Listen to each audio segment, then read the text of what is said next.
being here as a celebration of Sylvia and a celebration of her work and an exploration of emotional intelligence and what it entails, what it is and what it is not.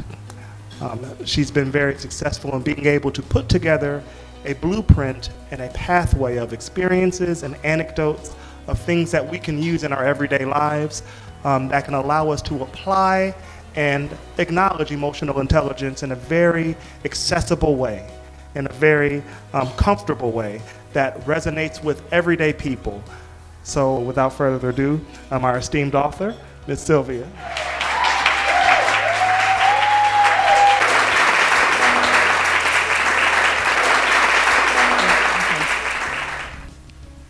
Yeah. Don't let this be a hard question.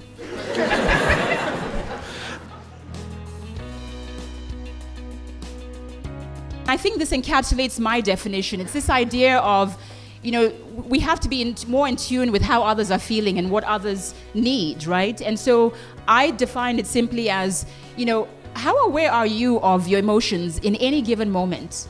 And how much more are you aware of the impact that your emotions have on you and the people around you? That's it in a nutshell. EI, EQ, whatever they call it. The way I see emotional intelligence is how conscious are you about the way that you're moving through this world, period.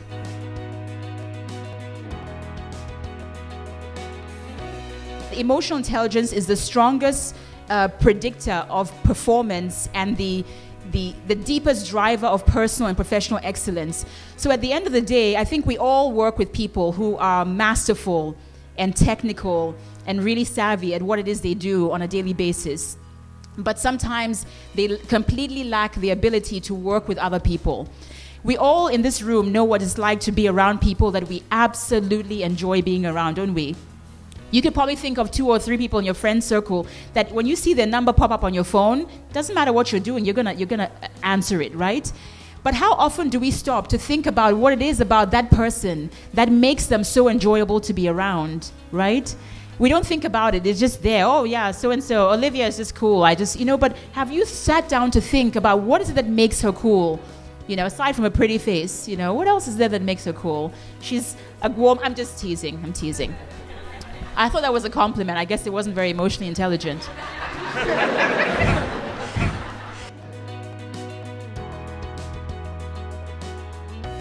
I think the media is simply a platform, a tool, and we just have to get back to recognizing that we still have to be human before anything else first. We get sucked into the media so much that we stop thinking for ourselves, we stop feeling for ourselves, and feeling for ourselves, to me, is where emotional intelligence is impacted. You know, the idea that we can sort of go through life just focusing so much on what's being put out there by the media, we stop feeling as much empathy as we should because we're absorbing so much judgment, right? The media now, a lot of the media is making the judgment for us. They're no longer objectively just supplying stuff to allow us to think for ourselves. So in that regard, I think they're making it a little bit more challenging for people.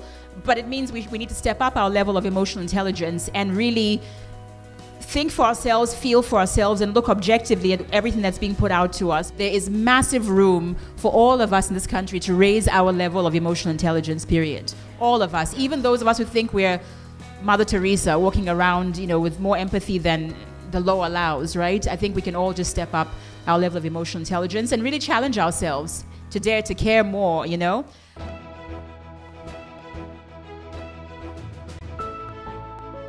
In terms of globally, you know, emotional intelligence in Africa versus, you're right, culturally, I think it is important. I think the one component of emotional intelligence from the 4 quadrants that you would have to take most with you to enhance your cultural experiences with other people who are different from you is the empathy factor. The idea that if I go to China or Singapore, you know, one, my empathy would drive me to understand how things are done where they are, right? That's sort of the seek first to understand, then to be understood. So if there's empathy that we're leading with, then we don't have the ego that says, I come from a better country and I'm going to school you. And, you know, we should listen more than we speak anyway. And so I feel like if we take empathy with us around the world, then we will understand people better. You know, I think that's really important. I think Brandon and I were talking briefly, and I hope I don't butcher this thought, but I was doing a keynote in Barcelona recently. It was a customer experience keynote. And all of you have heard the saying that the customer is always right, right? The customer is always right. But you know, what I shared with my audience is that, no, the customer is not always right, but the customer is always to be understood. If you're looking for an emotional intelligence book that's going to get you feeling like you have a PhD in self-awareness and self-management and empathy and relationship management, which are the 4 cornerstones of emotional intelligence, if you're looking for a book that's going to make you feel like an expert and really go deep in them, then I'm sorry, but this is not the book for you. But if you're looking for a book that essentially takes emotional intelligence and breaks it down into what I hope is a really accessible way for you to live this out each and every day of your lives, then this is the book. I would love for you to just become more deliberate in the way that you're moving through this world. That's all we want, right? To feel understood, to feel heard, to feel acknowledged. And when a human being feels those things, they open up their world to us in brilliant ways.